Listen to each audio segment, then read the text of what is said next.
కనిగిరి తెలుగుదేశం అభ్యర్థి ఉగ్ర నరసింహారెడ్డికి చెందిన అమరావతి ఆసుపత్రిలో ఐటీ సోదాలు మంగళవారం నుంచి కొనసాగుతున్నాయి. పూర్తి సమాచారం మా ప్రతినిధి చంద్రశేఖర్ అడిగి తెలుసుకుందాం. చంద్రశేఖర్, చెప్పండి, అమరావతి ఆసుపత్రిలో ఐటీ సోదాల వివరాలేంటి? రెండో రోజు కూడా అమరావతి ఇన్స్టిట్యూట్ ఆఫ్ సైన్సెస్ లో మొత్తం సోదాలు సాగుతున్నాయి. ఉగ్ర నరసింహారెడ్డికి సంబంధించిన ఈ ఆసుపత్రిలో నిన్నటి నుంచి ఐటీ అధికారులు సోదాలు జరుపుతున్నారు. అక్కడ ఆసుపత్రికి సంబంధించి ఆర్థిక పరమైన లావాదేవీలు, ఆదాయ వివరాలు, ఈ ఆసుపత్రి ఎవరెవరు దీంట్లో పార్ట్నర్షిప్ ఉంది, ఆదాయం ఎలా వెళ్తుంది, ఎలా వస్తుంది, రిటర్న్లు సమర్పించారా లేదా, ఇవన్నీ కూడా నిన్నటి నుంచి ఐటీ అధికారులు క్షుణ్ణంగా పరిశీలిస్తున్నారు. ఏకదట్టిగా మొత్తం మీద అక్కడున్న సిబ్బందిని కూడా విచారణ చేస్తున్నారు. ఉగ్ర నరసింహారెడ్డి కోసం ఎదురు చూస్తున్నారు.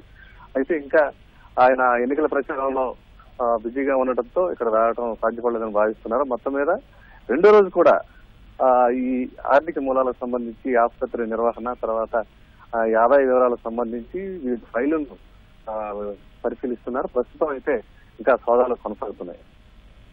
ధన్యవాదాలు సూర్యారావు.